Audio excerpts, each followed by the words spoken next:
Radhe Radhe guys. आज 8 नवंबर है। आज चौथ का व्रत है। आज की वीडियो में मैं आपको चौथ के व्रत की जो कथा है वह सुनाने जा रही हूँ।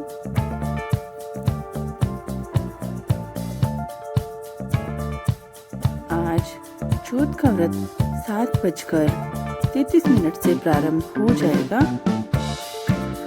जो कि 9 नवंबर को 4:25 तक रहेगा।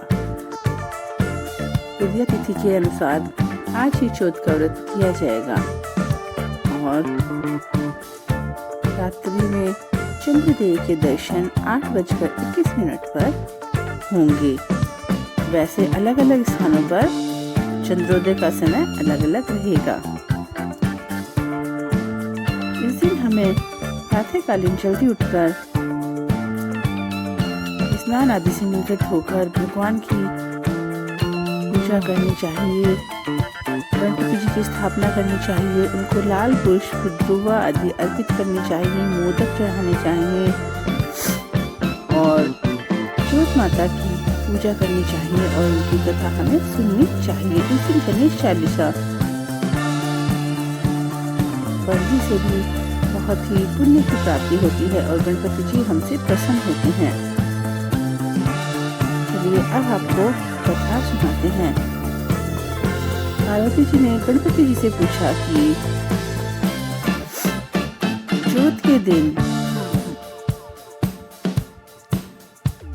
हमें क्या करना चाहिए। तब गणपति जी ने बताया कि इस दिन हमें पूजा पाठ करनी चाहिए, जो अक्षत, तेल, हवन सामग्री, गाय के शुद्ध घी आदि से हवन करना चाहिए। तब गणपति जी ने पार्वती जी को चौथ की कथा सुनाई। एक बार की बात है, जो दशरथ राजा था, उसने श्रवण कुमार है उनके अन्य माता पिता का गलती से वध कर दिया था। तब जो श्रवण कुमार के अन्य माता पिता थे, उन्होंने राजा दशरथ को श्राप दिया और तब राजा दशरथ बहुत ज्यादा डर गए और उन्होंने पुत्रेष्टि यज्ञ किया। पुत्रेष्टि यज्ञ के प्रभाव से भगवान श्री राम का जन्म हुआ और फिर जैसे भगवान श्री राम बड़े हो गए, उनका जानकी जी से विवाह हुआ और भगवान श्री राम को 14 वर्ष का वनवास मिला। वनवास में माता जानकी का रावण ने अपहरण कर लिया और फिर जो हनुमान जी थे वह माता जानकी को बचाने के लिए जा रहे थे। तब एक जो संपाति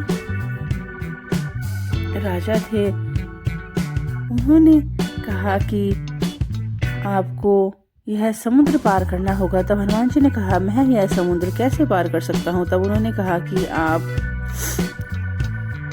गणेश चतुर्थी का व्रत कीजिए, चौथ के व्रत के प्रभाव से आप क्षण भर में समुद्र पार कर लेंगे। तब हनुमान जी ने क्षण भर में ही समुद्र को पार कर लिया और उन्होंने यह व्रत किया था और माता सीता को उन्होंने बचा लिया था।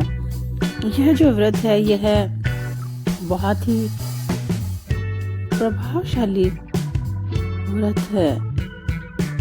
इस व्रत को हमें जरूर करना चाहिए।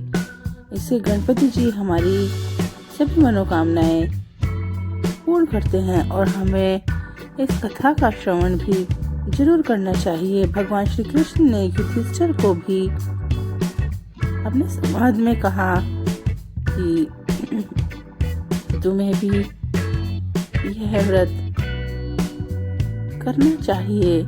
बहुत ही अच्छा व्रत होता है। इस व्रत को करने से हमारी समस्त मनोकामनाएं पूर्ण होती है। हमारे जो बच्चे होते हैं उनके भी सभी जो कष्ट संकट दूर होते हैं, उनके जीवन की समस्त परेशानियां, व्याधियां आदि दूर होती हैं। और चौथ माता भी बहुत ही प्रसन्न होती है। इस व्रत को करने से बहुत ही अच्छा और उत्तम व्रत होता है यह। Thanks for watching. इसी तरह के वीडियो के लिए मेरे चैनल को लाइक, शेयर और सब्सक्राइब करें।